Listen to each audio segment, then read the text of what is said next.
Hello बच्चा लोग, कल तक हम लोग बात कर चुके थे आपसे क्लोरोफॉर्म के बारे में।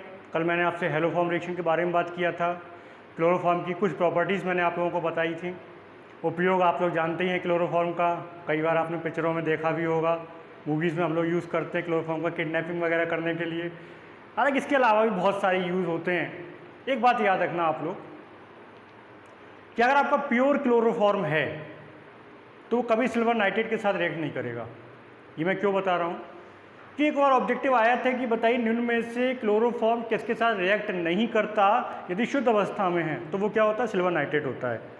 इंपॉर्टेंट बात ये भी है कि एक परीक्षण भी है। अगर आपसे कोई पूछे क्लोरोफॉर्म की शुद्धता का परीक्षण आप कैसे करोगे, तो याद रखना क्लोरोफॉर्म की शुद्धता का परीक्षण करने के लिए क्या करना है आपको, ये सिल्वर नाइट्रेट के साथ कोई क्रिया नहीं करता।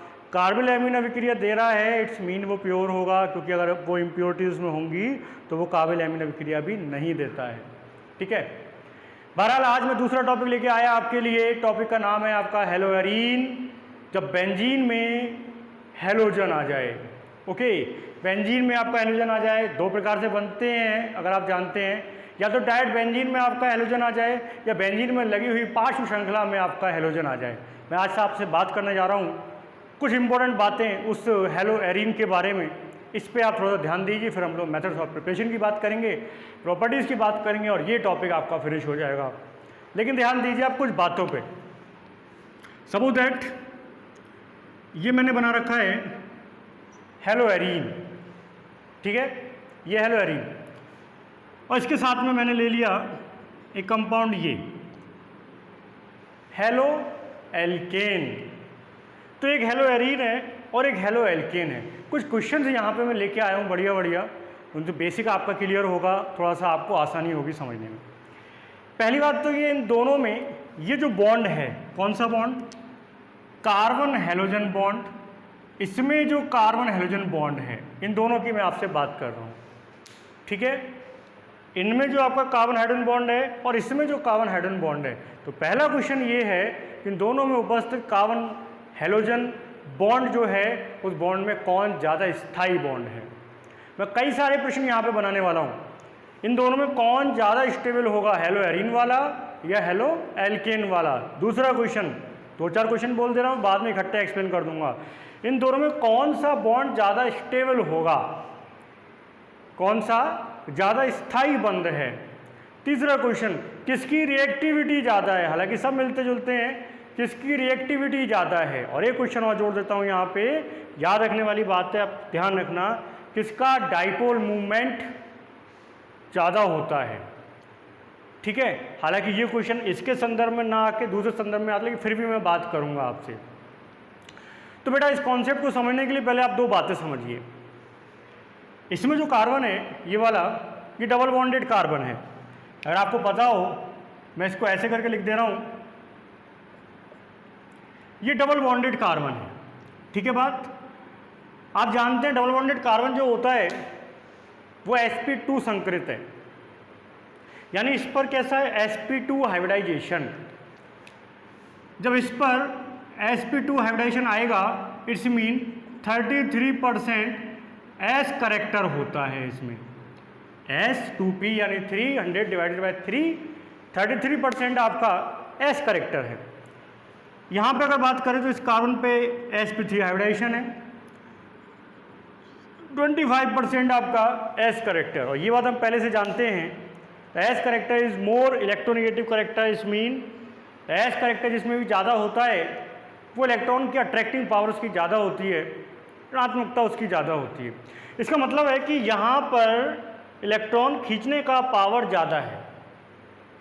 ठीक है, ये भी इलेक्ट्रॉन खींचने वाला है, दोनों खींचने वाले आ गए।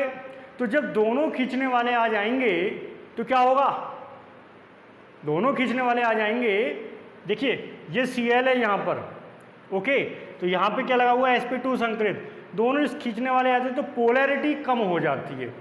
क्या हो जाता है? पोलैरिटी कम हो जाती है।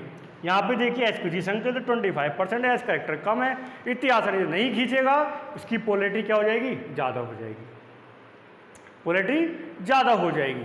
और इसकी पोलैरिटी ज़्यादा हो जाती है बेटा, सीधी सी बात है, उसका डाइपोल मोमेंट भी कैसा हो जाएगा, ज़्यादा हो जाएगा। ठीक है। दूसरी बात पे आप ध्यान दीजिए कि जब यहाँ पर sp2 संकृत हो गया, ठीक है, अट्रैक्शन काम कर रहा है, और अट्रैक्शन काम करेगा तो क्या होगा, बॉन्ड लेंथ कम हो जाएगी। अगर अट्रैक्शन काम कर रहा है तो बॉन्ड लेंथ क्या हो जाएगी, कम हो जाएगी। लेकिन बॉन्ड लेंथ के कम होने का ये जो ज़बरदस्त रीज़न है वो भी मैं आपसे एक्सप्लेन करना चाहूँगा, ध्यान दीजिए आप। देखो बेटा, ये मैंने बना लिया हेलो एरीन। इस तरीके से क्यों बनाया, क्योंकि मैं कुछ समझाने जा रहा हूँ, आप कोशिश करो समझने का। तो ये बन गया आपका हेलो एरीन। अब क्या होगा, यहाँ पर इस हेलोजन से इलेक्ट्रॉन पहुँचे कहाँ पे, यहाँ। तो जब इलेक्ट्रॉन यहाँ पहुँचेंगे बेटा तो देखिए क्या हो जाएगा, कुछ कंडीशन ऐसी आएगी। देखिए एक्स ने इलेक्ट्रॉन को त्याग किया हुआ है, हेलोजन ने इलेक्ट्रॉन का त्याग किया। अब ये क्वेश्चन यहाँ पे भी बन गया, साहब हेलोजन इलेक्ट्रॉन का त्याग कैसे करेगा? सर हेलोजन तो अट्रैक्टिंग ग्रुप होता है, मैं बताऊंगा, आप थोड़ा सा इंतजार कीजिए। तो बेटा जब यहाँ पे इसमें प्लस का चार्ज आया, यहाँ पे नेगेटिव चार्ज आया, तो यहाँ पे बॉन्ड कैसा हो जाएगा, डबल बॉन्ड हो जाएगा, और बाकी बॉन्ड जैसे कि तैसे लगे रहेंगे। ठीक है, इट्स मीन क्या होता है, हेलो एरीन अनुनाद में चले जाते हैं, hello arene resonating structure show करने लगते हैं। ठीक है, अगर मैं इसका अगला स्ट्रक्चर बनाऊं तो आपको पता है क्या होने वाला है। अगले स्ट्रक्चर में क्या होने वाला है, ये इलेक्ट्रॉन यहाँ से कूद के कहाँ पहुँच जाएंगे, यहाँ पहुँच जाएंगे। जब ये इलेक्ट्रॉन यहाँ पहुँचेंगे तो कंडीशन क्या आ जाएगा, तो कंडीशन बन जाएगा आपका ये तो ऐसा का ऐसा ही रहेगा, यहाँ पे नेगेटिव आ जाएगा और यहाँ पे आपके बॉन्ड हो जाएंगे। एक कंडीशन और बन सकती है आपकी, ये कंडीशन क्या हो जाती है, ये हो जाती है, नेगेटिव चार्ज यहाँ पे आ गया और बॉन्ड इस तरीके से हो गए। इट्स मीन जब हेलो एरीन रेजोनेंस में जाता है तो आपको पता है रेजोनेंस होने के कारण देखिए यहाँ पे डबल बॉन्ड करेक्टर आ गया।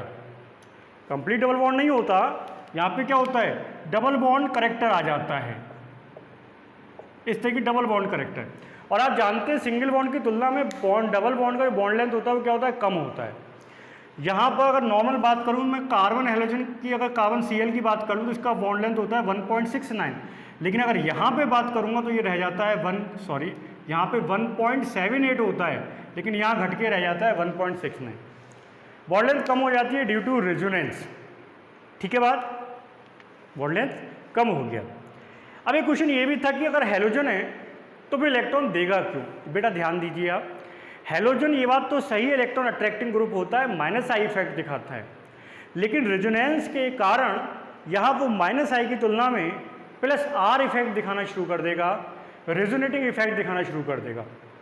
और हम जानते हैं जो रेजोनेटिंग इफेक्ट होता है वो आपका ज़्यादा स्ट्रांग होता है in comparison than inductive effect. इसलिए अगर रेजोनेटिंग इफेक्ट के संदर्भ में आप देखेंगे तो यहाँ पर Cl इलेक्ट्रॉन त्यागने का कार्य करेगा और यहाँ पे बेंजीन उसको अट्रैक्ट करिए। प्रश्न कई बार एग्जाम में आया भी है कि Cl जो है इलेक्ट्रॉन ग्राही है, फिर भी यहाँ पर आर्थो पैराडाइक्टिंग होता है, तो उसकी वजह वही कि Cl यहाँ पर रेजोनेंस में चला जाता है, प्लस आर दिखाता है, और प्लस आर इफेक्ट के कारण वहाँ पे आर्थो और पैरा पोजिशन पे क्या होता है, इलेक्ट्रॉन डेंसिटी बढ़ जाती है।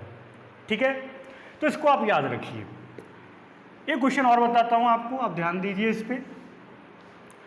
मान लीजिए मैं दो कंपाउंड ले लूँ, एक कंपाउंड है ये, जानते हैं आप, दैट इज क्लोरोबेंजीन, और अगर इसके साथ में मैं एक ये ले लूँ, ये क्या है, नहीं ये क्लोरोबेंजीन नहीं है, ये साइक्लोहेक्सिल क्लोराइड है, ये क्लोरोसाइक्लोहेक्सेन है। ठीक है बात। अब अगर आपसे कहा जाए बताइए इन दोनों में डाइपोल मूवमेंट किसका ज़्यादा होगा, अगर मैं आपसे ये कहूँ बताइए इन दोनों में किसका डाइपोल मूवमेंट ज़्यादा, तो डाइपोल मूवमेंट आप कैसे बताओगे। देखिए मैं आपसे पहले भी कह रहा था, यहाँ पर Cl भी इलेक्ट्रोनेगेटिव होता है, sp2 संकृत कार्बन भी इलेक्ट्रोनेगेटिव है। जब दोनों इलेक्ट्रोनेगेटिव होंगे तो पोलैरिटी कम हो जाएगी, दोनों इलेक्ट्रॉन खींचने वाले होंगे, पोलैरिटी कम हो जाएगी। यहाँ पे क्या हुआ, ये हेक्सिल है, इलेक्ट्रॉन देगा क्योंकि यहाँ पर रेजोनेंस नहीं आता, ये इलेक्ट्रॉन देगा वो लेगा, यहाँ पोलैरिटी ज़्यादा होगी, पोलैरिटी ज़्यादा होगी तो डाइपोल मूवमेंट भी कैसा होगा, ज़्यादा होगा। ठीक है, ये कुछ बातें हैं, इनको आप याद रखना। फिर मैं बात करता हूँ आपसे मेथड्स ऑफ प्रिपरेशन। तो मेथड्स ऑफ प्रिपरेशन में जो सबसे इंपॉर्टेंट रिएक्शन है वो मैं आपको बताता हूँ, बहुत ज़बरदस्त रिएक्शन है, नाम भी बड़ा बढ़िया है इसका, सांड कह रहा हूँ, सैंड मेयर रिएक्शन। ठीक है, ये सैंड मेयर अभिक्रिया है, लोग विभिन्न नामों से इसको पुकारते हैं, और सैंड मेयर अभिक्रिया बहुत शानदार होती है। क्या कहती है ये अभिक्रिया कि आप बेंजीन डाईएजोनियम क्लोराइड ले आइए, ये होता है फॉर्मूला बेंजीन डाईएजोनियम क्लोराइड का, ठीक है।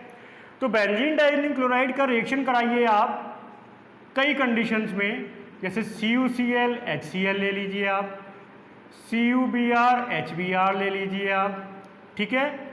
और बता दूं मैं CuCN और KCN भी ले सकते हो, हालांकि इससे हेलो एल्केन नहीं बनेगा, आप ये ले सकते हैं और आप KI ले सकते हैं आप।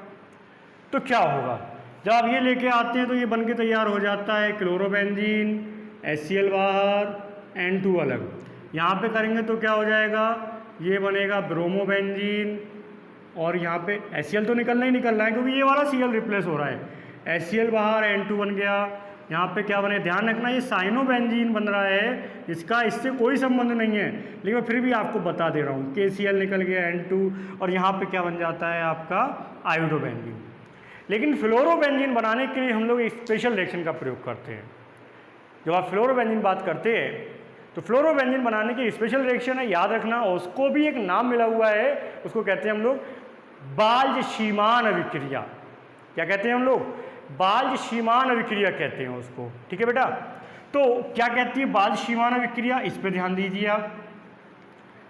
बाल्ज-शीमान अभिक्रिया कहती है कि आप बेंजीन डाईएजोनियम क्लोराइड लेके आइए, तो मैं ये ले आया बेंजीन डाईएजोनियम क्लोराइड, और इसकी रिएक्शन करा दीजिए आप HBF4 के साथ। क्या कहते हैं इसको हम लोग, फ्लोरोबोरिक अम्ल, ठीक है। HBF4 यानी फ्लोरोबोरिक अम्ल। तो जब आप फ्लोरोबोरिक अम्ल की प्रेजेंस में रिएक्शन कराते हैं यहाँ पे, तो ये क्या हो जाता है बेटा, देखो इसके H के साथ इसका Cl निकाल दीजिए आप और ये हो जाएगा N2BF4। बेंजीन डाईएजोनियम क्या है, बोरॉन टेट्राक्लोराइड। हालांकि इस रूप में रहेगा नहीं, ये टूट जाएगा और फिर आगे क्या हो जाएगा बेटा, देखो यहाँ से BF3 बाहर हो जाएगा, लुईस अम्ल है ये, N2 अलग हो जाएगा और यहाँ पे क्या आ जाएगा, F आ जाएगा। ये है बेटा फ्लोरोबेंजीन बनाने का एक रिएक्शन, ठीक है, याद रखना इसको आप। इसके अलावा एक मेथड और बताऊँ मैं आपको, क्लोरोबेंजीन बनाने का एक ज़बरदस्त मेथड है, इंडस्ट्रियल मेथड भी कह सकते हो, वो है आपका राशिक प्रक्रम।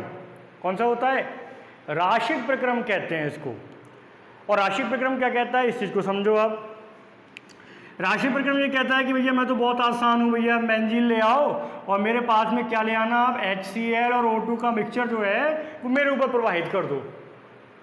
HCl और O2 का जो मिक्सचर है वो मेरे ऊपर प्रवाहित करो। जब मेरे ऊपर प्रवाहित कर दो, प्रेजेंस कर लीजिए आप CuCl2 या FeCl3 की, कुछ भी ले लीजिए, तो ये बनके तैयार हो जाता है बेटा C6H5Cl बन जाएगा और क्या बन जाता है, H2O बाहर हो जाता है। रिएक्शन बैलेंस कर लीजिए, 2 ऑक्सीजन चल रहे हैं, 2 लगा दीजिए, 4 हाइड्रोजन हो गए यहाँ पे, है ना। और क्या चाहिए आपको, देखिए 2 ऑक्सीजन चल रहे हैं, 2 ऑक्सीजन हो गए आपके, यहाँ पे 2 लगाइए आप, यहाँ पे 2 Cl 2 हो गए, 2 Cl हो गए, ओके। तो ये आपका रिएक्शन कंप्लीट हो गया, ठीक है, बन गया आपका क्लोरोबेंजीन अकॉर्डिंग टू राशिक प्रक्रम। बाकी 1-2 मेथड और भी हैं, हालांकि वो बिल्कुल वैसे ही हैं, जैसे आप बेंजीन का हेलोजिनेशन करा दीजिए, उससे ही बन जाता है, जैसे आपने एल्केन से बनाया था, ठीक है। फिर आता है इनका मुख्य रूप से केमिकल प्रॉपर्टीज़, ठीक। तो केमिकल प्रॉपर्टीज़ में किस प्रकार से रिएक्शंस होंगी, ये मैं आपसे नेक्स्ट वीडियो में बात करूंगा, क्योंकि मैं इतनी ही लिमिटेड वीडियो आपकी बना सकता हूं। नेक्स्ट वीडियो में मिलेंगे हम लोग क्लोरोबेंजीन की केमिकल प्रॉपर्टीज़ के साथ। तब तक के लिए धन्यवाद।